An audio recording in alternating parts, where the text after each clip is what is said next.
Bismillahirrahmanirrahim. Qul ja'al haqqu wa zahaqa al-batil innal batila kana zahuqa wa la yatakallamuna illa man hadiya rahman. Assalamualaikum warahmatullahi wabarakatuh. Bismillah, alhamdulillah, wassalatu wassalamu ala rasulillah sayyidina wa habibina wa qurrati a'yunina wa maulana Muhammadin sallallahu alaihi wasallam ibni Abdillah wa ala alihi wa sahbihi wa mawalah wa la hawla wa la quwata illa billah amma ba'd. Qala Allah ta'ala fi kitabihil karim wa huwa asdaqul qailin bismillahirrahmanirrahim wallahu yakhtassu birahmatihi may yasha wallahu dzul fadlil azim. Al-ayah sadaqallahul azim. Wa qala fi du'a rabbi shrah li sadri wa yassir li amri wahlul 'uqdatam min lisani yafqahu qawli. Allahumma sakhkhir lana lisana sidqin waj'alhu mahallal fahmi lil khitabi wan nutqa bis shawabi wal amala bis sunnati wal kitabi. Allahumma iftah lana abwaabal ilmi wa zidna ilma wa fahma wa alhiqna bis salihin. Allahumma iftah alaina futuhal arifina bi hikmatika wa ansur alaina rahmataka wa zakirna manasina ya dzal jalali wal ikram walhamdulillahi rabbil alamin. Ala hadihi niyatil hasanah wa bi kulli niyatin sholihah. Al-Fatihah. A'udzu billahi minasyaitonir rajim. Bismillahirrahmanirrahim. Alhamdulillahi rabbil alamin arrahmanir rahim maliki yaumiddin. Iyyaka na'budu wa iyyaka nasta'in. Ihdinas siratal mustaqim. Siratal ladzina an'amta 'alaihim ghairil maghdubi 'alaihim waladdallin. Rabbighfirli wa liwalidayya. Alhamdulillah Bapak sekalian para jamaah rahimakumullah, pada kesempatan malam hari ini insyaallah kita lanjutkan kajian kita membaca kitab hikmah yang ke-179, melanjutkan hikmah yang sebelumnya, hikmah yang berbunyi qala mu'allifu hadzal kitab rahimahullahu taala wa nafa'ana bihi wa bi ulumihi fid dharaini amin ya Allah ya rabbal alamin. Tasbiku anwarul hukama'i aqwalahum fahaitsuma sarat tanwir wa salat ta'bir. Tasbiku anwarul hukama, nur-nur ahli hikmah itu mendahului aqwalahum, ucapan-ucapan mereka. Fahaitsuma sarat tanwir, maka di mana-mana hasil pencahayaan atau nur cahaya, wasolat takbir, maka sampai juga ungkapan atau takbir. Nah ini coba kita akan bahas, tapi sekali lagi coba kita artikan. Tasbiku anwaril hukama aqwalahum, nur ahli hikmah itu mendahului ucapan mereka. Fahaitsu masarat tanwir, maka di mana-mana hasil cahaya, wasolat takbir, maka sampailah ucapan. Nah, ini salah satu ungkapan yang insya Allah menjadi barometer kita sampai mana Allah Subhanahu wa ta'ala menganugerahkan cahaya di dalam hati kita, dan bagaimana ketika kita mendengarkan orang-orang yang menyampaikan kalam-kalam hikmahnya, itu sampai lubuk hati kitakah kalam tersebut, atau hanya sampai luarnya, atau sampai mana, dan apa efeknya kepada kita. Semakin tergugah untuk mengingat Allah, atau ada efek-efek yang lain yang dihasilkan ketika mendengarkan kalam-kalam hikmah. Qultu al-hukama, apa yang dimaksud oleh hukama atau ahli hikmah? Jadi ahli hikmah yang dimaksud di sini bukan ahli hikmah yang biasa kita pahami. Jadi kalau kita biasa memahami ahli hikmah dalam bahasa sehari-hari adalah orang yang selalu dimintai doanya ketika kita punya hajat. Sok datang ke ahli hikmah. Namun lagi sakit datang ke ahli hikmah. Apakah itu yang dimaksud dengan ahli hikmah? Enggak. Jadi kalau ahli hikmah di dalam bab tasawuf atau bab tauhid adalah hum al-arifuna billah, orang yang kenal dan dekat dengan Allah. Orang yang dekat dengan Allah, alladzina yatakallamuna billah, orang yang berbicara sebab Allah, wa yasmutuna billah, dan diamnya sebab Allah, wa ghaibuna an anfusihim, sudah tidak lagi punya rasa keakuan terhadap dirinya. Yashhaduna ma minallah ilallah, selalu menyaksikan sesuatu itu datangnya dari Allah dan kembali lagi kepada Allah. Nah, sehingga orang yang disebut ahli hikmah itu adalah orang yang sudah sangat-sangat paham dengan Allah, orang yang sudah sangat-sangat dekat dengan Allah, kenal kepada Allah. Ya, walaupun kita tahu bahwa kenal yang dimaksud di sini adalah kenal melalui jalur ilmu dulu. Setelah jalur ilmu nanti baru kita kenal melalui jalur kasyaf, diberikan anugerah yang lain oleh Allah. Nah, tetapi tetap harus melalui jalan kenal kepada Allah melalui jalur ilmu dulu. Nah, sekurang-kurangnya orang-orang yang bertasawuf itu, orang-orang yang bertorikoh, yang mapai jalan untuk mendekat kepada Allah, sekurang-kurangnya bekal terbaiknya adalah sudah mempelajari sifat-sifat Allah Subhanahu wa taala. Wabil khusus sifat-sifat yang wajib yang sudah ada dirangkum oleh ulama di dalam kitab-kitab tauhid. Dari mulai wujud, qidam, baqo sampai ke kaunuhu mutakalliman. Sudah juga bisa membedakan mana yang asma zat, mana yang sifat af'al, mana yang sifat pekerjaannya Allah, mana sifat zatnya Allah. Udah tahu bahwa Ar-Rahman, Ar-Rahim, Al-Malik, Al-Qudus, As-Salam, Al-Mu'min sampai ke Ar-Rasyidus Sabur. Nah, itu sifat apanya dipelajari satu persatu.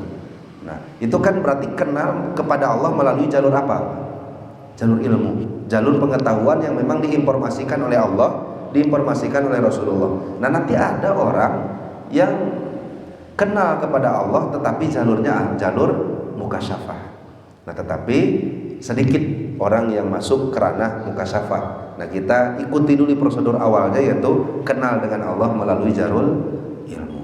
Nah, jadi ahli hikmah adalah orang yang kenal dengan Allah, nggak mau berbicara kecuali sebab Allah, nggak mau diam kecuali sebab Allah. Sudah lagi tidak merasa dirinya ada.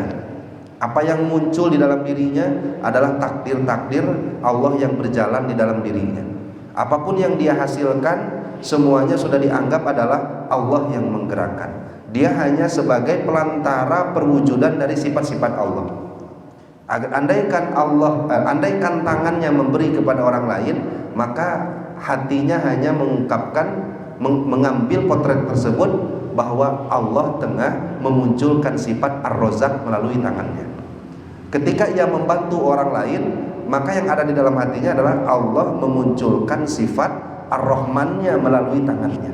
Jadi apapun yang muncul di dalam dirinya, apapun yang ia raih, semuanya dirinya sudah tidak ada lagi di dalam pandangan hatinya orang tersebut.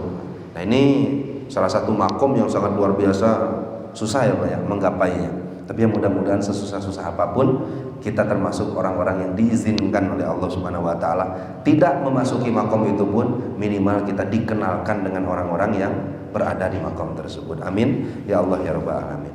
Nah, orang-orang yang disebut ahli hikmah tadi Pak, dengan definisi yang telah disebutkan, fa iza aradu ayyu'abbiru amma manahahum maulahum minal ulumi wal ma'arif. Mereka diberi ilmu oleh Allah. Mereka juga diberikan pengetahuan oleh Allah. Diberikan ilmu-ilmu makrifat oleh Allah. Kemudian pertanyaannya, ilmu-ilmu yang dititipkan ke dalam hati mereka ini wajib nggak disampaikan?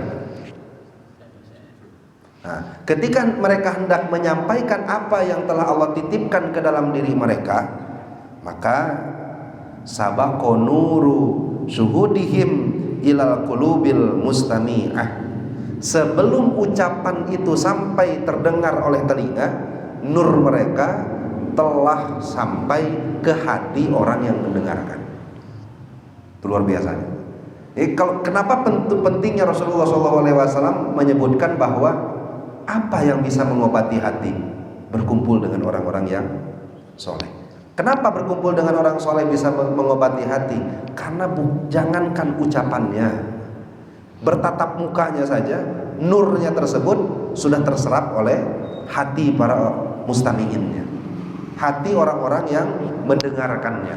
Nah, sehingga inilah pentingnya kita mencari guru spiritual, guru mursyid, guru yang menuntun langkah kita untuk semakin dekat kepada Allah Subhanahu wa taala. Nah, sehingga patasrifihim ala qadri sidqihim, maka nur yang tadi muncul dari orang yang arif tadi akan menjalar ke dalam hati orang yang ada di hadapannya. Paminhum mayadkhulun nur suwaida qalbi, ada yang nur tersebut menjalar sampai ke lubuk hati. Bahkan wa minhum mayaqibun nuru ala zahiri qalbi, nur tersebut ada yang hanya sampai luar hatinya, permukaan tonggong hati nanggul, enggak sampai ke dalamnya, tapi di permukaan hatinya. Ada juga yang mayyasrukun nur ala tarfi qalbi, hanya sampai ke pinggir-pinggir hatinya. Ada 3 posisinya di mana seseorang yang arif berbicara atau kita bertemu dengan orang yang arif, maka kemungkinan besar nurnya akan kita sirap. 1, sampai ke dalam lubuk hati. Yang kedua, hanya di permukaannya saja. Yang ketiga, hanya di pinggir-pinggirnya saja.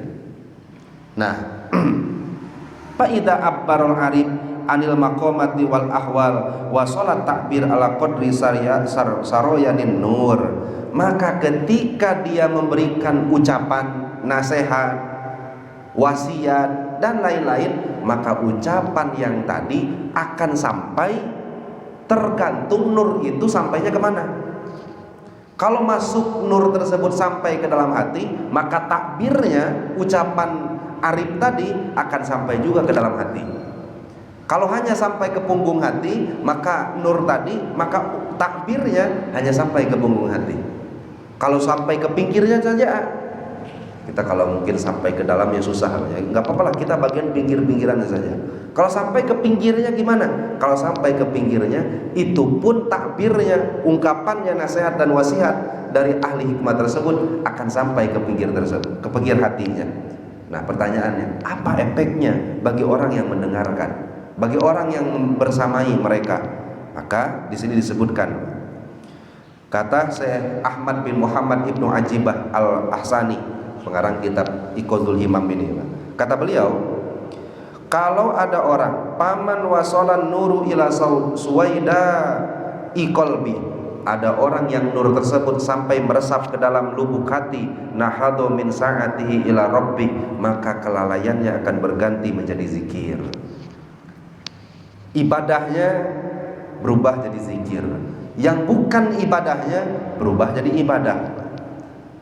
Jadi lalainya, goplahnya langsung berubah menjadi zikir dan ingat kepada Allah Subhanahu wa taala. Nah, ini yang pernah disampaikan oleh Rasulullah, jadilah engkau orang yang andai ditatap oleh saudaramu, saudaramu ingat kepada Tuhanmu.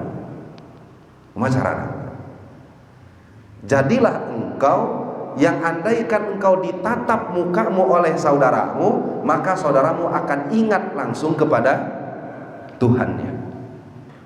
Jadi nurnya tersebut tanpa diungkapkan, tanpa diucapkan, sudah langsung meresap ke dalam hati orang yang membersamainya. Nah, pertanyaannya, perlu dinasehati nggak orang yang seperti ini? Perlu menasehati nggak orang yang sudah punya nur seperti ini? Maka kata para ulama, membersamainya saja itu sudah lebih baik daripada mempelajari ilmu-ilmu yang lainnya, atau mempelajari ilmu yang berasal dari hati yang tanpa nurnya sama sekali. Hanya bersama mereka, duduk, entah ngobrolkan ilmu, entah mendengar, tidak masihan nasihat, tidak memberikan wasiat, hanya duduknya saja itu sudah lebih baik daripada mempelajari ilmu-ilmu dari orang yang tidak ada nur di dalam hatinya. Yang luar biasa. Nah, ini mungkin kelompok yang pertama ini susah. Nah, yang kedua, waman wasala ila zahiri qalbi khasha'a wa khada'a wa azama 'alal birri wa taqwa. Ada orang, ini mungkin yang selama ini pernah kita rasakan. Ada orang nur tersebut sampai ke dalam punggung hatinya. Hanya sampai punggung, enggak sampai ke dalam lubuk hatinya, hanya luar, bagian luarnya saja.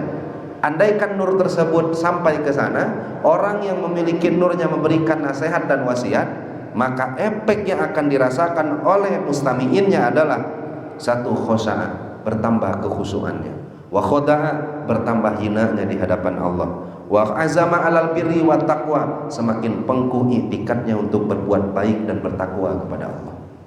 Ini golongan yang kedua. Golongan yang ketiga, wa man wasala ila tarbi qalbi harabal haqqo wa sadaqa. Apabila ada orang yang hanya sampai nur tersebut ke pinggir-pinggir hatinya, gak sampai ke punggungnya, gak sampai ke dalamnya, hanya bagian pinggir-pinggirnya saja yang tercahayai oleh arifin tersebut, maka seminimal-minimal efeknya adalah arafal haq, dia tahu dan bisa membedakan mana yang hak, mana yang batil, wasoddaqo, dan mengakui mana yang hak, mana yang batil. Di zaman sekarang kan susah orang, gampang orang mengetahui hak dan batil, tapi susah mengakui yang hak adalah hak, mengakui yang batil adalah batil, dengan berbagai kepentingannya. Nah, tetapi kalau disampaikan oleh orang yang sudah memiliki nur seperti tadi, maka seminimal-minimalnya orang yang mendengar tahu yang hak mana, tahu yang batil mana, wasoddaqo, dan mereka taslim, terima dengan kenyataan benar dan batilnya tersebut. Nah, ini 3 efek yang akan dihasilkan ketika kita berkumpul dengan orang-orang yang soleh, orang-orang yang arif, orang-orang yang tersebut di dalam kalam ini adalah ahli hikmah. Suatu ketika, coba kita ulang lagi hikmahnya setelah penjelasan tadi. Tasbiku anwarul hukama aqwalahum, cahaya-cahaya ahli hikmah itu mendahului ucapan mereka. Bisa dipaham Pak? Cahaya-cahaya ahli hikmah itu mendahului ucapan mereka. Berarti bukan ucapannya dulu yang sampai, tapi nurnya. Setelah itu fahaitsuma sorot tanwir wa solat takbir, sampai di mana cahaya maka sampai di situ juga lah ucapannya. Kalau cahayanya sampai lubuk hati, maka ucapannya masuk ke sana. Kalau sampai punggung, ucapannya masuk ke sana. Kalau hanya sampai pinggir, maka takbirnya, ungkapannya hanya sampai ke sana. Nah, inilah yang dimaksud oleh Syekh Ibnu Athaillah As-Sakandari. Kita coba bacakan yang lainnya. Wasu'ila Malik anil hikmah. Ada seorang ulama bernama Imam Malik pernah ditanya, Kiai, hikmah itu apa? Maka kata beliau, mazahada abdun wattaqo. Tentu kan kita mendengar ini, kita posisinya jadi 2. Satu, ingin bertemu dengan orang yang ahli hikmah. Yang kedua, berusaha sekuat mungkin menjadi ahli hikmah. Kira-kira yang paling kenceng Bapak keinginan yang mana? Atau belas punya keinginan sama sekali? Tapi insya Allah kita punya keinginan mustahil sekali. Seminimal-minimalnya kan keinginan kita adalah bertemu dengan orang yang ahli hikmah tersebut. Karena untuk menggapai ahli hikmah, menggapai pangkat arifin, gak ada lagi jalan terbaik dan tercepat untuk menuju ke sana kecuali di bawah bimbingan orang arif sendiri. Jadi kalau Bapak mau sampai ke arifin, maka nggak ada lagi jalan tercepat untuk menuju ke sana kecuali dibimbing langsung oleh orang yang ahli arifin tersebut. Nah, sehingga tugas kita sebelum meninggal banyak ya Pak. Salah satunya adalah bertemu dengan orang-orang yang luar biasa ini. Tapi nggak usah dicari ya, nanti juga datang sendiri. Wasu'ila malikun anil hikmah pakola ma zahada abdun, tidaklah seseorang hamba zuhud terhadap dunia, wattaqo, kemudian bertakwa kepada Allah. Nah, syaratnya lumayan Pak, 2. 1 zuhud, 2 takwa. Luar biasa. 1 syaratnya zuhud, 2 takwa. Kenapa? Andaikan dia seperti itu, illa antaqahullahu bil hikmah, kecuali Allah akan mengeluarkan dari lisannya hikmah. Asal syaratnya 2. 1 zuhud, 2 takwa. Zuhud dengan definisi ahli tasawuf itu sendiri, dan takwa dengan definisi ahli tasawuf itu sendiri, bukan takwa yang sering kita dengar di mimbar-mimbar sholat Jumat. Karena di mimbar sholat Jumat kita dengar takwa itu adalah mengerjakan perintah, menjauhi larangan. Yang makruh larangan bukan, Pak? Ya bukan. Di kita mah, tapi di mereka larangan. Yang mubah larangan bukan, Pak? Bukan, di mereka larangan. Repot katanya, mohon repot. Merepot sekali menjadi orang-orang yang tersebut ahli hikmah. Nah, salah satu syaratnya adalah kata Imam Abu Hamid Al-Ghazali, apa itu takwa? Takwa itu takhliyatul qalbi, melepaskan seluruh sifat-sifat buruk yang ada di dalam hati, wa tahliyatuha bil makarim, serta menghiasnya dengan sifat-sifat yang mulia dan terpuji. Satu, lepaskan dulu iri dengkinya. Satu, lepaskan dulu iri dengki, hasud, takabur, ujub, dan lain-lainnya. Setelah itu lepas, baru masuk ke ranah yang kedua, step yang kedua, yaitu iri. Apa lawannya iri? Iri itu lawannya apa? Nyaho kumaha. Iri wae tak apa? Lawanana. Lamun riya lawannya apa? Ikhlas. Artinya lepaskan dulu riyanya, baru ikhlas. Jangan ikhlas dulu dah hese. Karena kalau ikhlas dulu nanti bisa kecampur riya. Sudah hilangkan dulu riyanya, baru ikhlas. Itu iri itu munculnya dari mana?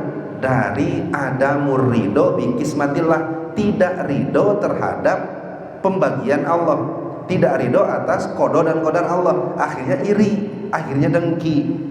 Maka lawan dari iri adalah ridho dan qanaah terhadap ketetapan Allah Subhanahu wa taala. Berarti ridho dulu, enggak usah. Dengkinya dulu hilangkan. Nah, sehingga kata Imam Abu Hamid Al-Ghazali, apa itu takwa?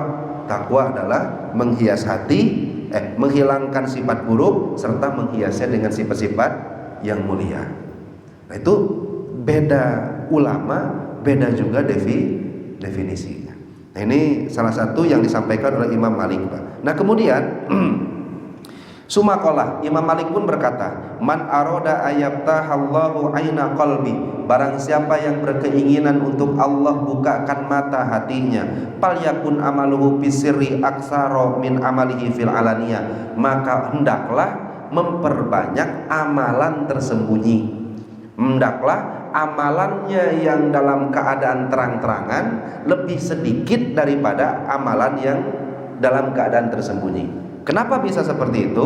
Li'anna amala sirri manbaul ikhlas, karena ikhlas itu kemungkinan besar potensinya berasal dari amalan yang tersembunyi. Sedangkan wal ikhlasu manbaul hikmah, keikhlasan seorang hamba menjadi sumber hikmah yang Allah turunkan. Jadi nyambung banyak. Sing banyak amalan yang tersembunyi, karena tersembunyi itu melahirkan ikhlas, dan ikhlas itu melahirkan hikmah. Nah, ini salah satu cara bagaimana seseorang bisa menjadi ahli hikmah. Nah, kemudian satu lagi, wasu'ila marratan ukhra. Kemudian Imam Malik pun ditanya kembali tentang hikmah. Maka beliau menjawab lagi dengan jawaban yang berbeda. Kata beliau, apa itu hikmah? Nurun yakzibuhullahu fi qalbil abdil mu'min min pashatil malik. Ialah cahaya yang Allah tanamkan ke dalam hati seorang mukmin yang diambil dari anugerahnya Allah Subhanahu wa ta'ala. Berarti kemungkinan cuma dua. Satu di ikhtiaran, dua menjadi manusia pilihan. Nah, kumaha caranya menjadi manusia pilihan? Bisa nggak di ikhtiaran? Ya sulit, Pak. Tapi kalau kita pakai hukum Al-Quran, inna rahmatallahi qaribum minal muhsinin, untuk menjadi manusia pilihan, kemungkinan besar rahmat itu dekat dengan orang-orang yang muhsin, orang-orang yang berbuat baik. Nah, berbuat baik yang dimaksud di sini adalah zuhud dan takwa menurut pendapat Imam Malik yang telah disampaikan tadi. Nah, itu panginten, Pak. Orang-orang yang insya Allah terbagi menjadi 3 golongan. Yang pertama, ketika mendengarkan hikmah mereka sampai ke dalam lubuk hati. Yang kedua, sampai ke punggung hati. Yang ketiga, sampai ke pinggir-pinggir hati. Nah, pertanyaannya, kumaha lamun nggak sampai ke hati? Maksudnya mental, nggak masuk ke dalam hatinya. Mental, nggak masuk ke dalam hatinya. Nah, maka ini di luar pembahasan kita, karena yang kita bahas adalah orang-orang yang menuju jalan Allah. Kemungkinan hatinya ada 3 tadi. Kemungkinan hati orang yang menuju jalan Allah itu, 1, nur dari gurunya sampai ke dalam lubuk punggung atau pinggirnya. Nah, berarti kalau ada orang yang nur itu nggak sampai ke dalam hatinya, kemungkinan besar hati tersebut tidak layak ditempati oleh nur. Kalau ada hati yang tidak layak ditempati oleh nur, kemungkinan besar hatinya sudah hitam pekat oleh dosa-dosa dan kemaksiatan. Makanya cara pertama para ulama mendidik murid-muridnya yang berthariqah suluk menuju Allah adalah selalu diawali dengan mentaubati dosa-dosa yang pernah dilakukan di masa lalu. Itu panginten Pak, mudah-mudahan sing ada manfaatnya. Dan mudah-mudahan pun kita termasuk bagian hamba yang Allah takdirkan baik di dunia maupun di akhirat. Suatu saat Allah anugerahkan kita bertemu dengan guru-guru yang mursyid, guru-guru yang bisa membimbing langkah kita untuk semakin dekat kepada Allah Subhanahu wa taala. Guru-guru yang selalu senantiasa mengingatkan kita kefanaan alam dunia dan kebaqaan akhiratnya. Dan mudah-mudahan cita-cita kita, munajat kita, doa kita selalu dalam ijabah Allah Subhanahu wa taala. Amin ya Allah ya rabbal alamin. Sebelum ditutup, mangga apabila ada tambahan atau mungkin pertanyaan boleh. Apa yang disebut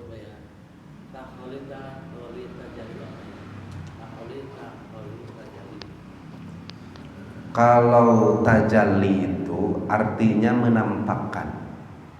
Tajalli itu artinya menampakkan. Contoh gini, Allah bertajalli dalam dirinya, atau dia dalam makom tajalli. Tajalli itu apapun nikmat Allah, apapun sifat Allah tampak oleh hatinya. Nah, itu namanya tajalli. Contoh, ketika seseorang mendapatkan anugerah dari tetangganya, entah itu dikiriman makan, entah itu disapa dan lain-lainnya, yang terlihat adalah kemahabaikan Allahnya. Yang terlihat itu adalah kemaha pemberi rizki Allahnya. Allah itu maha pemberi rizki. Mana buktinya? Tuh buktinya saya nggak masak tapi tetangga nganteran. Yang terlihatnya adalah ar-rozaknya. Kalau kita kan rozaknya nggak kelihatan, yang kelihatan malah tetangganya. Nah, sehingga tajalli itu adalah tampak dohir sifat-sifat Allah.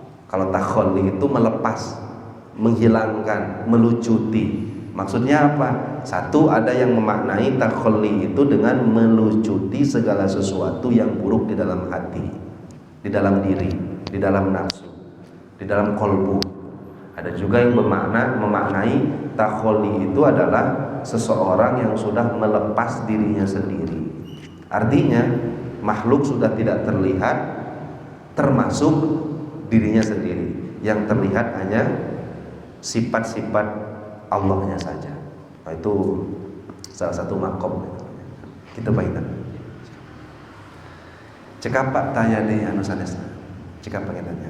Ditutup dengan doa, wabillahi taufiq wal hidayah wal afu minkum. Wassalamualaikum warahmatullahi wabarakatuh.